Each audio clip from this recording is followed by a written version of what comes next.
No matter how outlandish a film's concept may be, there are some relationships that are just plain hard to watch. These are the age gap romances that even master directors couldn't quite make palatable. Steve Rogers and Peggy Carter are pretty much the perfect Marvel Cinematic Universe couple. They're brave, beautiful, and most importantly, age-appropriate. But their relationship gets tricky after Steve wakes up from a nearly 70-year-long nap and finds his old flame looking kind of elderly. Of course, Steve is the exact same age as Peggy, so it's a bit weird when he falls for Agent 13, an undercover S.H.I.E.L.D. operative. And while they both look like they're in their early 30s, that illusion is somewhat disrupted, as it's later revealed that Agent 13 is Peggy's great-niece, Sharon Carter. That tiny detail makes that whole smooching scene in Captain America Civil War a little uncomfortable, and even Haley Atwell was perturbed, telling fans at 2016's Dallas Comic-Con, "I wouldn't want to date my great-aunt's guy. It just feels like it crosses an incestuous boundary. You can't top that." A major box office flop at the time, 1986's Labyrinth is now widely hailed as a fantasy cult classic that's particularly famous for featuring David Bowie in some very tight pants that left little to the imagination. With all that male charisma on screen, it's easy to see why so many people have said Labyrinth was the movie that kickstarted their sexual awakening. Now, that's all fine and good, but then it's important to remember that Bowie's character, Jareth the Goblin King, is actively pursuing a 16-year-old girl, played by a 14-year-old Jennifer Connelly. In fact, the suave villain even drugs her and tries to seduce her with a pretty intense proposition. Just fear me, love me, do as I say, and I will be your slave. It's a bit heavy for a kid's film, to say the least, and it certainly wouldn't fly today. You may know Jenna Ortega best as the title character from the Netflix series Wednesday, or from her brief stint in the Scream film franchise, and you most likely recognize Martin Freeman as Bilbo Baggins in Peter Jackson's The Hobbit trilogy. Regardless, if you're familiar with both of these actors, the last thing you might expect is to see the two of them in a drama about a dangerous, erotically infused relationship between a teacher and his student. Yet that's what we get with Miller's Girl, the controversial film that features Freeman and Ortega in several intimate moments despite a more than 30-year age difference. Critics were not kind to the film, with Common Sense Media saying, "Writer-director Jade Halle Bartlett brings back all of the ickiness of the 1960s to 80s, when movies and TV commercials portrayed tween and teen girls as sexually provocative and available to men." While the Lionsgate release also polarized viewers, Freeman himself staunchly supported it, noting to the Times of London that the movie clearly does not condone the relationship between its two leads.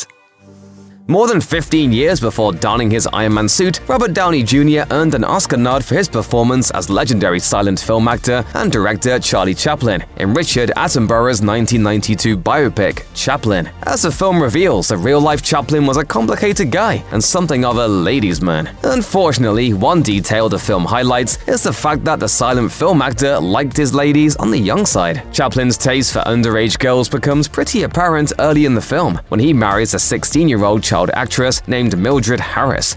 You ever hear the word jailbait, Charlie? That's the definition.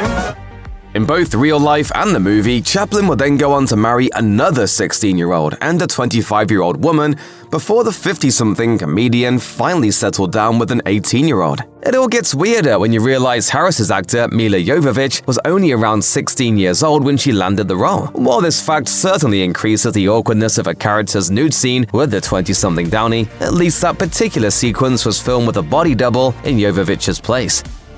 In England, the age of consent is 16, so while the age gap at the center of an education is technically legal, that doesn't make it any less unsettling. In this 2009 film written by Nick Hornby, 24-year-old Carey Mulligan plays Jenny, a teenage cellist who can't wait to leave her little London neighborhood. As Jenny grows more and more restless, she meets David, a 30-something smooth talker with no scruples about getting involved with a 16-year-old. Over the course of the film, David teaches Jenny all about high society, sex, and eventually deception. Describing the character of David, film critic Roger Ebert wrote, "He's also a rotter, a bounder, a cad, a dirty, rotten scoundrel. But you can't get far in any of those trades if you're not also a charmer." Fortunately, Jenny eventually realizes this guy is a wolf in 1960s clothing, and she walks away from David a little older, a little wiser, and a little more educated.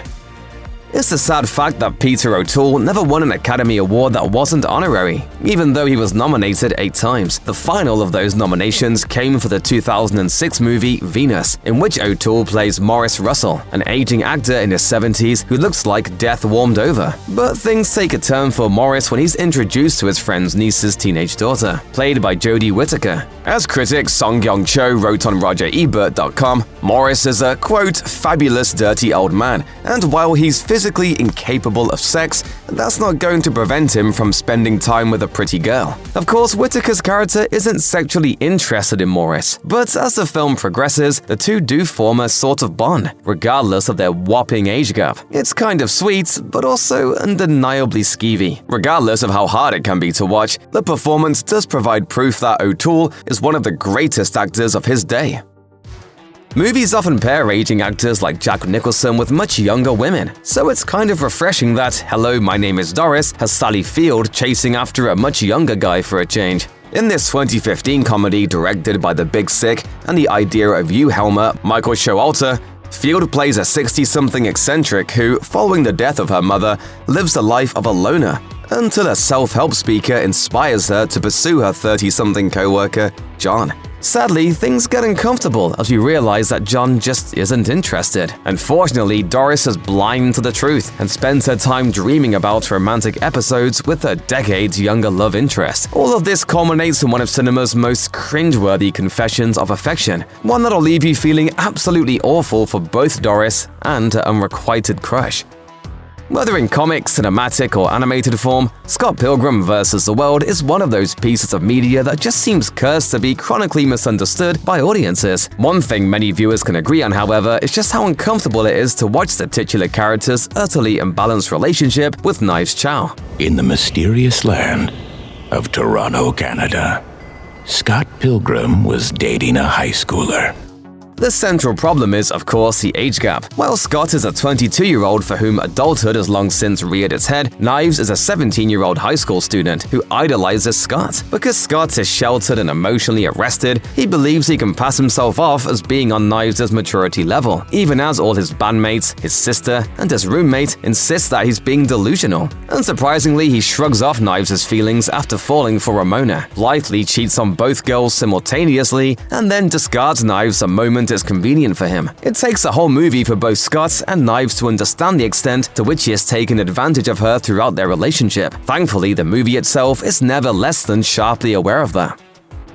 If you've ever seen a Coen Brothers movie, you know they're masters of the absurd. In 2001's The Man Who Wasn't There, the directors take their zaniness up to 11, filling their film with UFOs, electric chairs, and uncomfortable car rides with teenage girls. This black and white noir follows Ed Crane, a laconic barber who winds up in a murderous blackmail scheme before running into teenage pianist Birdie and deciding to help her become a world-famous musician. Of course, as Entertainment Weekly's review of the film pointed out, Ed and Birdie's dynamic is, quote, tinged with an erotic undercurrent. And while Ed never acts on his illegal impulses, Birdie certainly gets affectionate with him. But this is film noir, so this car wreck of an affair naturally doesn't go how either party planned. You know, I really do appreciate the interest you've taken. When asked by the folks at Coming Soon if she ever worried about appearing in movies like The Reader, a film about statutory rape, Kate Winslet replied, "I've got to tell you, I'm so offended by that. To me, that is absolutely not this story at all. That boy knows exactly what he's doing." With all due respect to the Oscar winner, that excuse wouldn't fly in a court of law if the synopsis took place in reality. The film follows 15-year-old Michael, who gets involved with 36-year-old Hannah. When the two aren't making love, he's reading to her, as she's illiterate. Their affair takes a nosedive when Michael discovers Hannah used to work as a concentration camp guard, making their dynamic even more complicated and unhealthy than almost any other relationship on this list. Not only is the age gap in Yorgos Lanthimos' Poor Things uncomfortable, it's genuinely bizarre and difficult to even wrap one's head around. The whole premise of the 2023 film is that an eccentric scientist has transplanted the brain of a newborn into the body of an adult woman, thus creating Bella Baxter. Bella speeds much more quickly than a toddler through each developmental stage, which doesn't make it less discomforting when she becomes aware of her body's fully mature sexual functions. She soon charges right into that aspect of life by initiating initiating an affair with the smooth scoundrel, Duncan Wedderburn. And although Duncan is not privy to the precise nature of Bella, he understands that she's different from other adults at the time they meet. Duncan idealizes and exploits Bella's naivety, purity, and lack of shame, introducing her to sex in all its variety while insisting she must avoid developing feelings for him. The discomfort inspired by their tryst is very much intentional. At first, it appears as though Duncan is treating Bella like his personal plaything. Then, as the movie progresses and Bella keeps maturing at a stunning clip, she outgrows Duncan entirely. The scope of her sexual interests extends beyond him, and he is turned into a jealous, pathetic mess.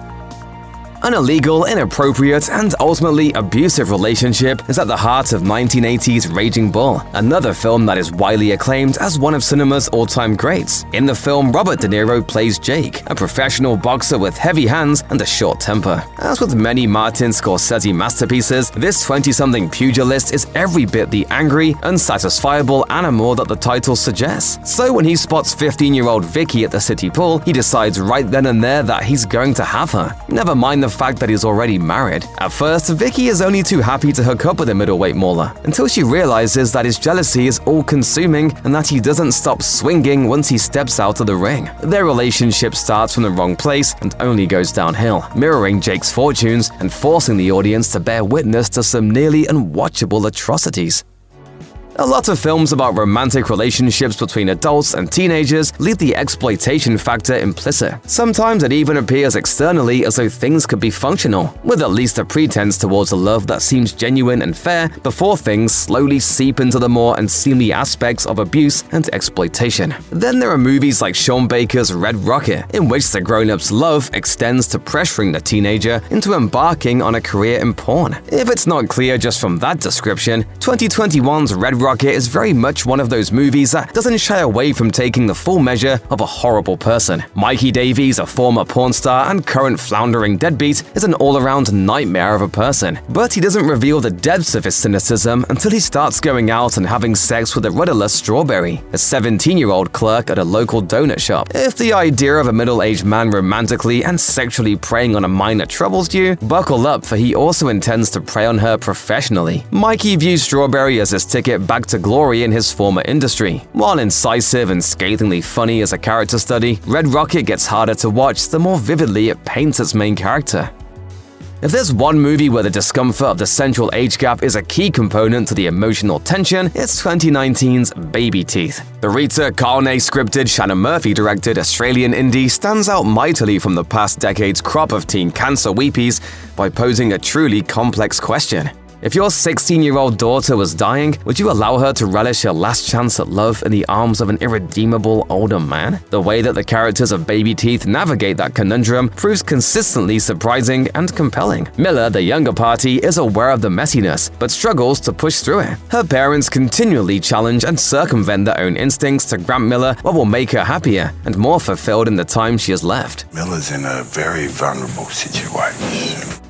Meanwhile, the 23-year-old Moses vacillates between his tendency to callously take advantage of any goodwill he's afforded and his desire to be a decent boyfriend and human being who truly makes Miller happy. With that setup, the movie inverts the typical polarity of age gap stories, placing all the emphasis and all the characters' efforts into fulfilling and attending to the needs of the vulnerable party. It's not exactly romanticization so much as a frank reckoning with an odd, fraught, unstable, yet deeply human situation. Risky, lurid, and campy like so few mainstream movies allow themselves to be nowadays, Richard Eyre's Notes on a Scandal is among the few truly memorable psychological thrillers of the 2000s. Its appeal largely comes down to the sheer juiciness of its premise, which features Barbara, a lonely, misanthropic, elderly teacher who develops an obsessive infatuation with her younger new colleague, Sheba. The depiction of elderly queer sexuality in such frontal, abrasive terms is striking enough. And to be sure, the age gap between Barbara and Sheba is pretty alarming for a one-sided attraction. But the really disturbing age gap that the movie hinges on is the one between Sheba and her 15-year-old student, Stephen Connolly. The 2006 film depicts that relationship as properly catastrophic, featuring a dangerous, destructive compulsion that Sheba can't seem to let go of. Ingeniously, it also makes perfect fodder for a moral tennis match between herself and Barbara. At first, Barbara has the high ground, merely harboring an attraction that does not necessarily hurt hurt anybody, whereas Sheba is being actively predatory. Barbara then tries to use Sheba's secret to manipulate and exploit her, and things get increasingly murkier from there. The final effect is a visceral discomfort that makes it hard to look away from the emotionally complex narrative. The films of Vincent Gallo pair his caustic and unlikable screen persona with eminently charismatic actresses, then explore the ensuing contrasts to the fullest. This captivates some viewers and alienates others, and no film pushes those contrasts to a more harrowing extreme than his 1998 breakthrough Buffalo 66. The drama depicts Gallo's character Billy Brown being saved by the selfless love of his teenage kidnapping victim, Layla, whom he's forcing to pretend to be his girlfriend. Layla herself is an effervescent movie character, as enthralling as she is utterly unrealistic, largely thanks to Christina Ricci's supernova performance. Part of the film's appeal, at least to those who do in fact like it, stems precisely from the controversial premise. Gallo is pretty much challenging himself to make a love story compelling under the most repulsive possible circumstances by piling up reasons to view it as predatory and proceeding to look for ways it can still be somehow touching. Whether he succeeds or not is up for discussion, of course, but if you give Buffalo 66 a go and end up running away screaming at the halfway mark, not even the fans of the film are likely to blame you. Todd Haynes' May December is a metafictional treatise on cruelty, selfishness, denial, and the stories people tell themselves in the name of self-justification. Although the protagonist is arguably Natalie Portman's Elizabeth Berry, an actor doing research for an upcoming independent film, the juice of the story is concentrated in the relationship between Gracie, the 59-year-old woman whom Elizabeth is studying, and her 36-year-old husband, Joe. There are never any flashbacks to the beginning of Gracie and Joe's relationship, but we gradually learn that they met as co-workers in a pet store when Gracie was 36 and Joe was 13. Before long, Gracie got pregnant with Joe's child, and she was arrested for statutory rape. After she gets out of prison, Gracie and Joe continued their relationship and formed a seemingly happy nuclear family. When Elizabeth arrives in town to learn about said family, they appear normal and stable. Decades of rationalization have allowed Gracie to view herself as an innocent woman whose love was tragically misunderstood by society, while Joe has moved forward by internalizing and compartmentalizing Gracie's abuse. Elizabeth's inquisitive presence inspires Joe to unearth old traumas, but Gracie immediately shuts down any suggestion that she preyed on him. You seduced me. But I was 13 years old. Don't give me that. In many ways, 2023's May December is a horror story, partially because so few central characters seem to acknowledge the terrible truths surrounding its premise. Sometimes uncomfortable movie age gaps are ripped straight from real life, even when that aspect of said life has been largely papered over by public opinion or the prevailing historical narrative. Although 2022's Elvis and 2023's Priscilla both technically depict the same relationship, Baz Luhrmann's Elvis largely takes it for granted as another element in a larger mythos. Priscilla director Sofia Coppola, however, is chiefly interested in highlighting how strange of a dynamic Elvis and his young bride have. With the quiet righteousness of an overdue expose, Priscilla illustrates the numerous ways in which the dynamic between 14-year-old Priscilla Presley and 24-year-old Elvis is profoundly messed up. As if the enormous age difference weren't enough, the fact that Elvis is essentially the world's most famous and beloved man renders Priscilla all but powerless in their burgeoning Graceland life. Like all historical biopics, Priscilla gets some things right and some wrong about the true story, but as a devastating depiction of an infamously toxic relationship, it's a much-needed spotlight on the truth behind one of rock and roll's most famous couples. There's a lot about 1996's Trainspotting that makes it challenging to sit through. One is that it's a film about heroin addiction, which depicts a daily round of substance abuse and its myriad destructive cycles, with a candidness hardly ever seen in mainstream cinema before or since. Another is the unbridled immersion into the economic underbelly of Edinburgh, especially when the film is so intent on using dark comedy to touch on realities of poverty that would be completely harrowing if contemplated with a little less humor. And then, of course, there's Renton's relationship with Diane. It starts with Renton and Diane hitting it off at a club, then making their way back to Diane's apartment to have sex. It's not until the morning after that Renton discovers, via an excruciatingly awkward interaction with Diane's parents, that she is, in fact, an underage teenager. Although he immediately attempts to break it off with her out of fear of going to jail, Diane blackmails him into continuing to date her. If you don't see me again, I'll tell the police. The film ends up having it both ways to a certain extent. Renton and Diane are depicted from the jump as a couple that should never have happened. But once it does, even Renton himself grows to accept and welcome the connection. Still, there's plenty of unspoken tragedy in the fact that the only romantic involvement Renton can bring himself to develop is with a teenage girl. Helen Mirren's screen breakthrough happened in 1969's Age of Consent, one of the very last films directed by legendary British filmmaker Michael Powell. Loosely based on the autobiography of Australian graphic artist Norman Lindsay, Age of Consent tells the story of Bradley, an elderly artist going through a shortage of inspiration and drive, who travels to a small island off the Australian shore to find his muse again. While he does succeed in finding a new source of inspiration, it comes in the form of Mirren's Cora, an unruly local teenage girl. At first, Bradley pays Cora to pose for him, and the relationship that develops between them remains strictly platonic, even as Cora strips nude to model. She's clearly attracted to him, but whether he reciprocates her feelings is left up in the air. Eventually, Cora's grandmother correctly calls out Bradley for fostering an inappropriate relationship with an underage girl, but he defends himself by saying they didn't do anything sexual. It's not until the film's final moments that Bradley takes Cora seriously as a possible sexual partner, and this acceptance of her interest in him is uncomfortably framed as a romantic breakthrough.